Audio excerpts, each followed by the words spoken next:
Ann Jeffries as Marion Kirby, the ghostess with the mostest.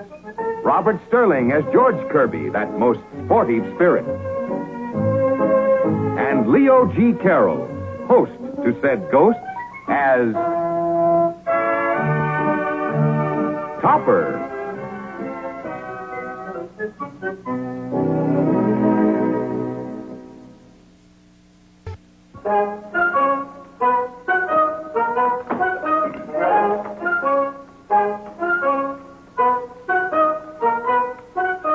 Yes, Topper?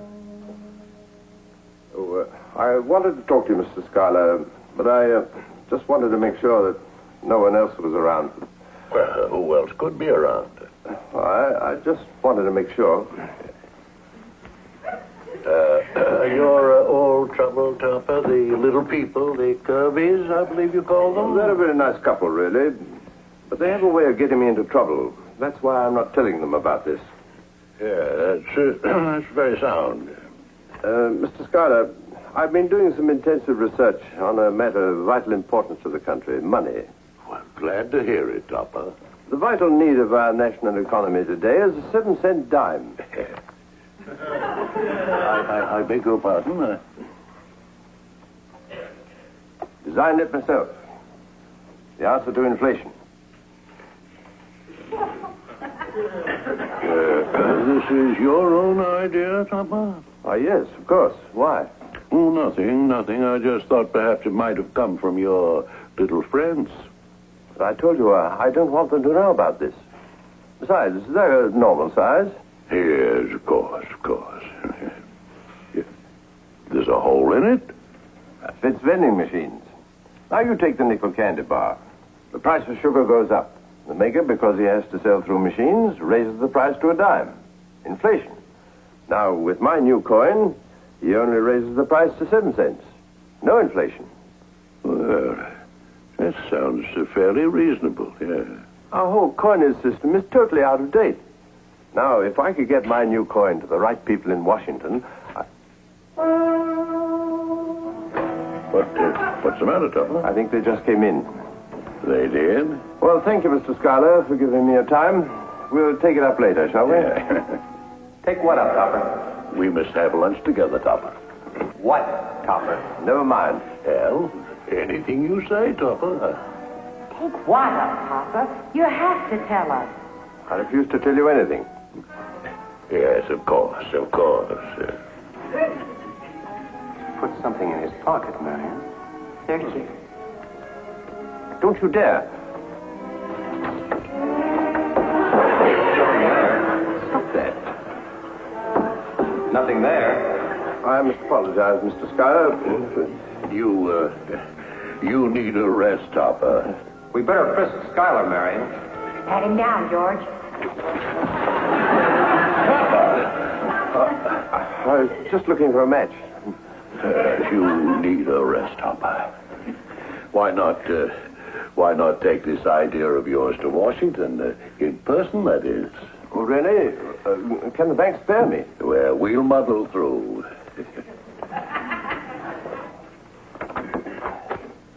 You'll come back a new man. Oh, what was he talking about, Topper? Yeah, what is this thing you're taking to Washington? Numismatics. Numismatics? What's that? Well, you've heard of atomic energy. Yes. Well, this is numismatics.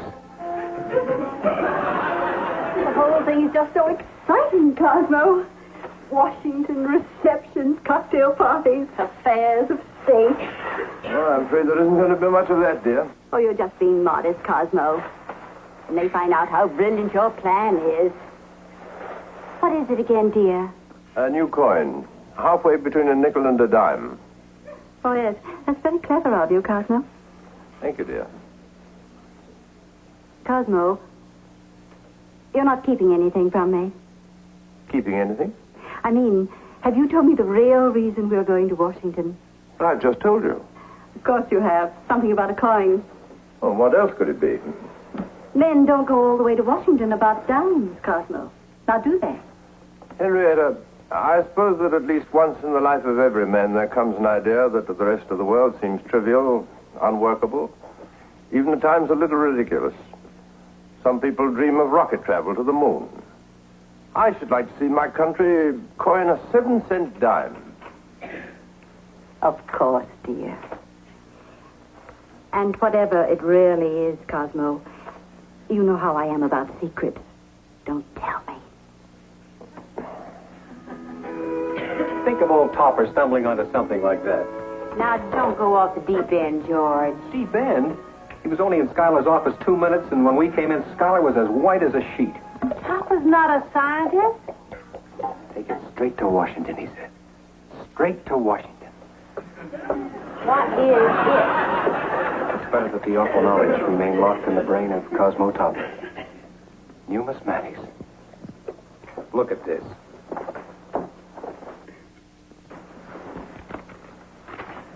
Imagine, a wire for hotel reservations. A wire to Congressman Sudbury from this district asking for an appointment.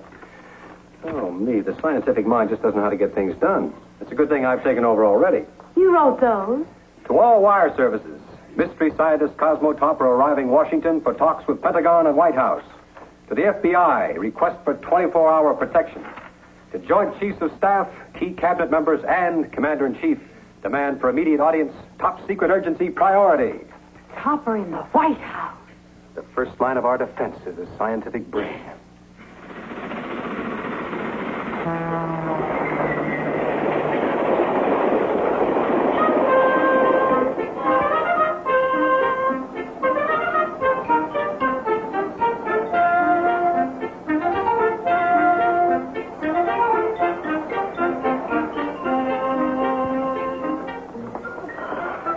Washington.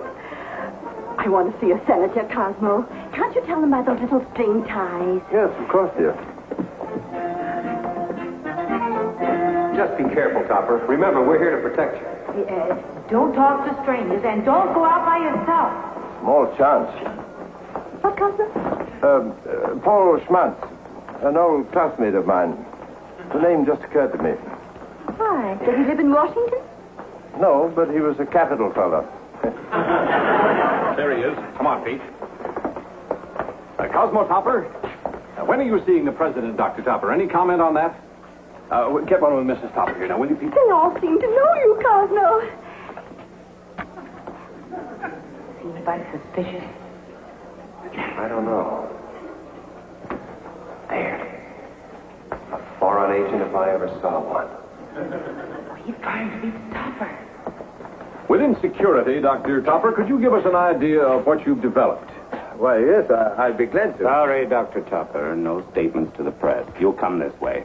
It's a trap, Topper. Don't go with him. That's ridiculous. It may be ridiculous, but I have my orders. My car's over here.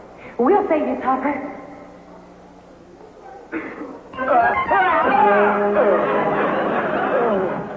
Didn't even touch him with it.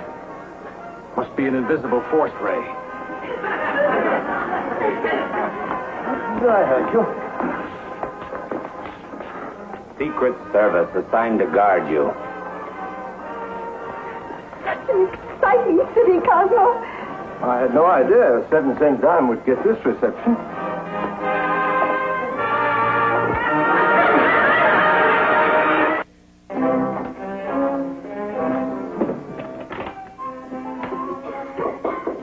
I'll get it, dear. Dr. Topper, I presume. Charles Sudbury, member of Congress from your district. A real pleasure, Dr. Topper, a real pleasure. Won't you come in, sir? Oh, my dear, this is Congressman Sudbury. How do you do, Mrs. Topper? Do sit down, Congressman. Thank you. I just thought I'd drop over and see if there was anything I could do for you and the doctor. Lunch, perhaps. Doctor, is somebody sick? It's just Mr. Topper, sir. Really?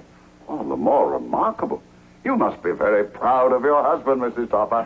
Oh, Cosmo was bound to stumble on something sooner or later. He's always thinking, you know.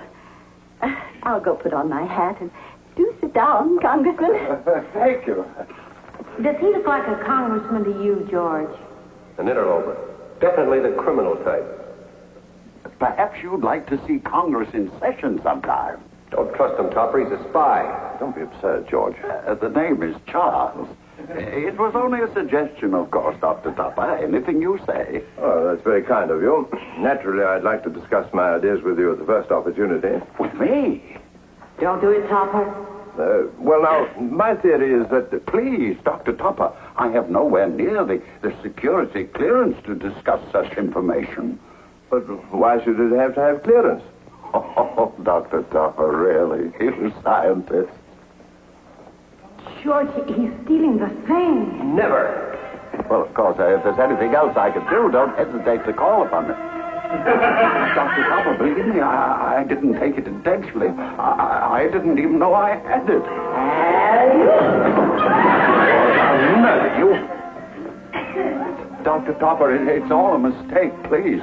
I'll go right to the Pentagon, arrange an appointment. Pentagon. Trip him, Neil.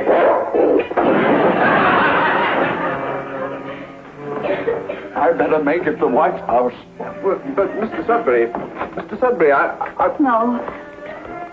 I thought he was taking us to lunch.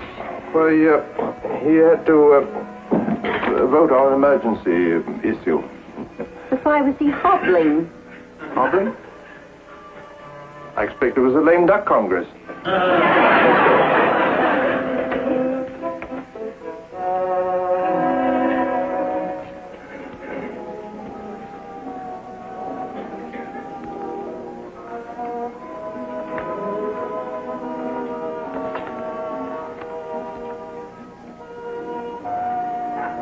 There he is. Has he got it with him? The box?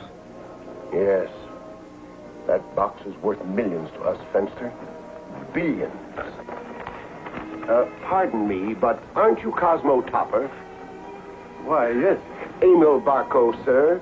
You've heard of the Barco Foundation for Scientific Research? My associate, Dr. Fenster. Pleasure to meet you, Dr. Topper. How'd you do? Perhaps you could join us for a moment. Well, my wife is meeting me here. Good, then we can chat until she comes. Sit down, Topper. These are big men. And honest. You can tell by the earlobe. We'll join you.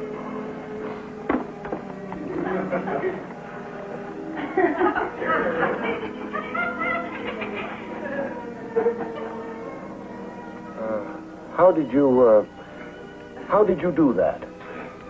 Italian restaurant. The chefs are Roman.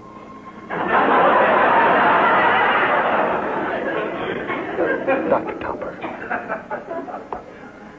are you fully aware that there are governments willing to pay a king's ransom for your discoveries? A king's ransom, sir.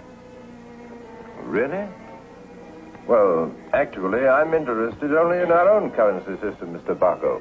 Now, don't get us wrong, sir. Pray, don't get us wrong. We are patriots, sir. Absolutely. Your discoveries shall, of course, go only to the United States. Besides, who can pay more money? That sounds reasonable, Topper. But I plan to give it away. Give it away? Oh, here you are, Cosmo. Yes, dear. Well, thank you, gentlemen, for your interest in my plan.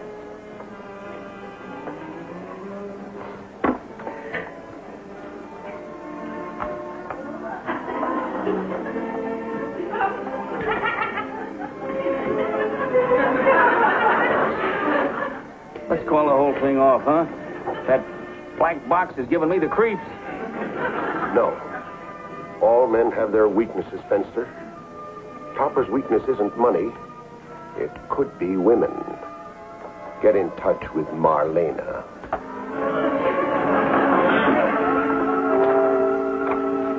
Dr. Topper? You are alone?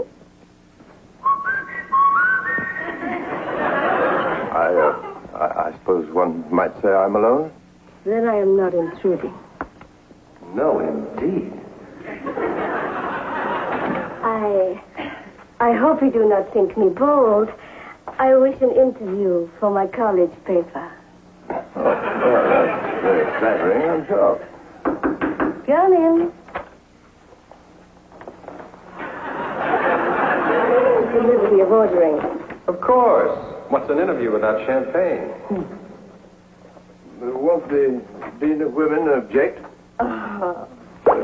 boy.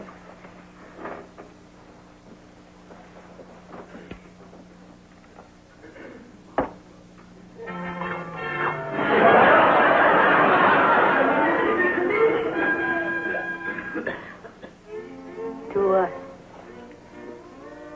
To us?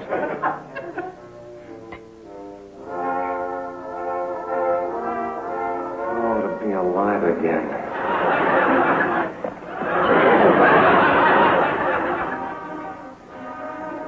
Oh, naughty boy.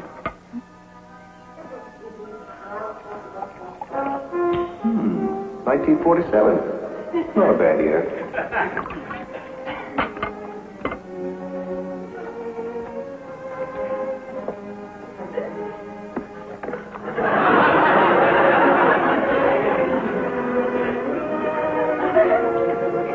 But how do you drink without using your hands?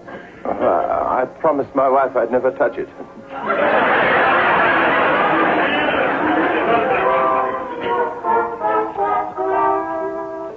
Why, it's floating.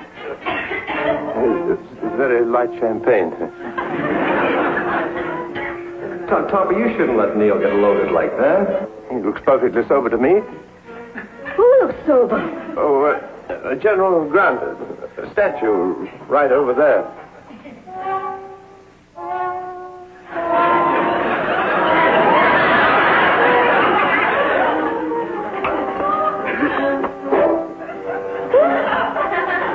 Neil.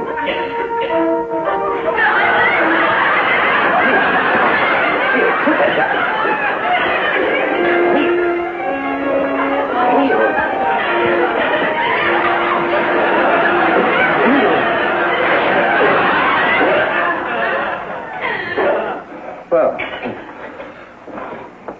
tally-ho. Enough is enough. Rocco hasn't got enough money to pay me for this job.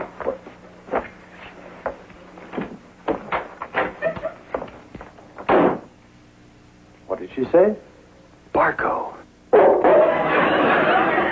you, Neil. She was working for Barco. They're trying to get the box. Why? Anyway, I still have it. I should have realized. He's the type that would stop at nothing. Well, what can he do? The girls, they're gone. He's holding Henrietta and Marion. Preposterous. Is it? Didn't he say he'd pay a king's ransom for your discovery? Well, yes. Why, of course. It's their only logical move, the fiends. You really think that... They'll be getting in touch with us soon, Topper. When they ask for the secret, what will you tell them? Well, what can I tell them? Only that I have a plan for a 7-cent dime. In your position, I'd only hope I'd be strong enough to do the same. Whatever the personal cost, your country comes first.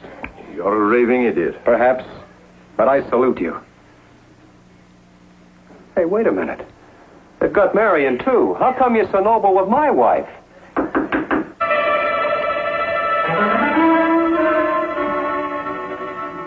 Ah, Dr. Topper. May we come in? Come in, yes. Won't you sit down? Thank you.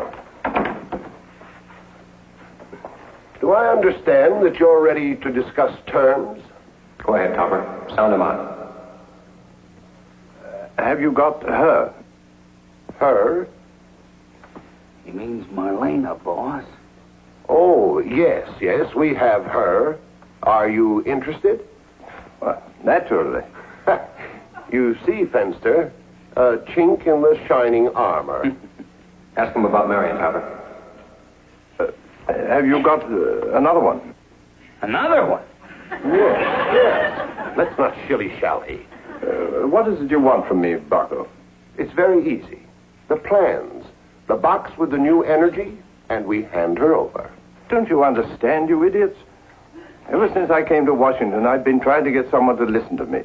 All I want is for the government to coin a 7-cent dime. Topper, really?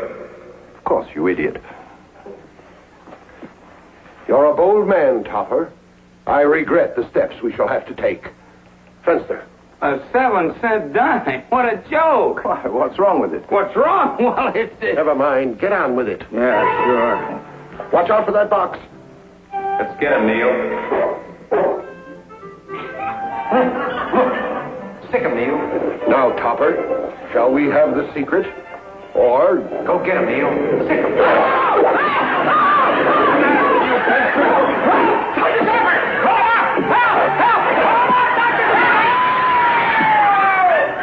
George, you killed him.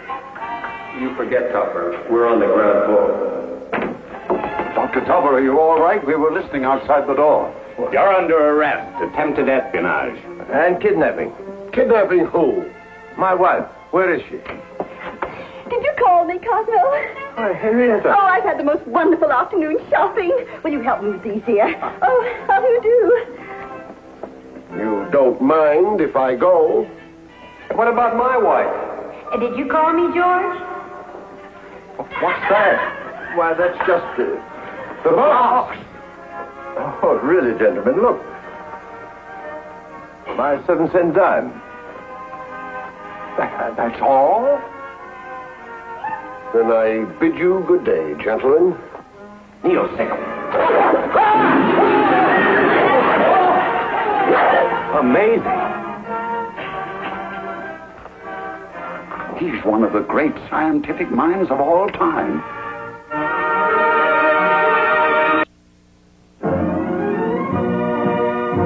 Produced by John W. Lupton.